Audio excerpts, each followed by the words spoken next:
Thank you very much indeed, Mr. President. And could I first of all, again on behalf of the Irish people, through you express my condolences to the people of America and indeed the people of Atlanta and to the families of those who were killed and injured in the horrible and very shocking shootings yesterday. And our solidarity is with you, particularly with the Asian American community. We stand together against such mindless acts of violence. And I know, Mr. President, that St. Patrick's Day is very special to you as a proud son of Ireland. Equally, I have to tell you, the people of Ireland are so proud of your election as President of the United States of America. And I can think of no better day for me to have the great pleasure to extend to you their warmest greetings. Thank you. Anachti na féile Padraig Ort.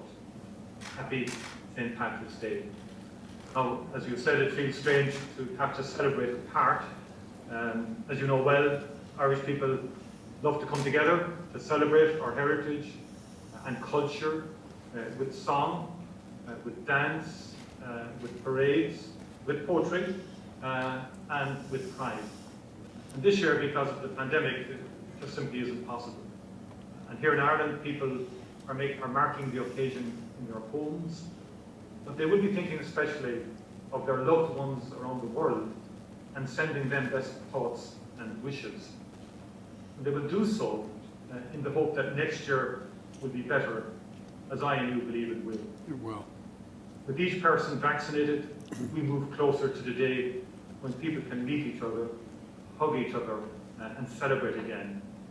And I greatly look forward to you being able to visit Ireland, as you have done so many times, and as you've said so memorably before. I also hope it will not be long before I can visit the United States again. For now, the bowl of shamrock in front of you is a symbol of the undying friendship between our two countries, a symbol of the good times we have shared and the challenges we have endured, always at each other's side. The green shoots point to the brighter future that I know lies ahead. Building that better future will of course be part of what we discuss today. The policies of our two governments are very closely aligned on the big challenges the world faces. And I look forward to exploring how we can defeat the COVID-19 virus, working together urgently to increase the supply of vaccine for our own people and for people around the world. We should share notes on our plans for recovery, gaining back the ground lost to the pandemic. Both the United States and Europe have put funds of unprecedented scale in place to support this vital work, to build a sustainable and inclusive future, supporting the digital and green agendas, promoting open and fair rules-based trade, delivering greater equality and opportunity. Mr. President, the world has rightly taken great heart from the steps you have already taken to bring the US back to centre stage on global health, on climate, and on human rights. We want to work with you to promote our shared values and interests in the world, including at the United Nations Security Council, on which we are, as you said, currently serving. We want to work with you on climate action, which becomes ever more urgent as we approach COP26 later this year. Today, I especially want to thank you for your unwavering support for the Good Friday Agreement. It has meant a lot, and it has mattered, including as we negotiated Brexit.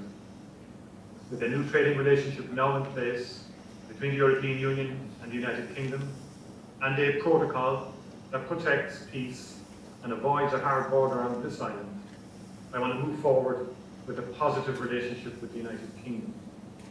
And that means standing by what has been agreed and working together to make a success of it. And that in turn then can help maintain peace and promote greater reconciliation on our shared island, goals that I know you support.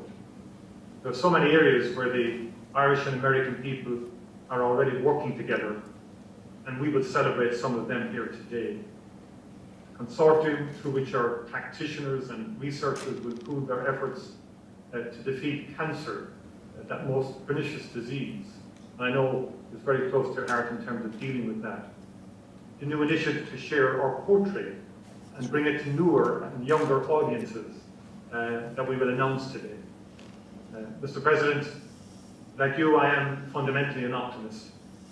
We have all endured the most difficult year, but alongside the suffering and the loss, we have seen immense compassion, care and courage, especially from our health workers, our educators and our volunteers. We have seen the world's best scientists come together to deliver treatments, vaccines and hope at extraordinary pace. And I say let the same spirit of cooperation now speed and guide our recovery in the year ahead. Thank you, Mr. President. I look forward to our discussion. I look forward to it as well. We're going to let the press talk out.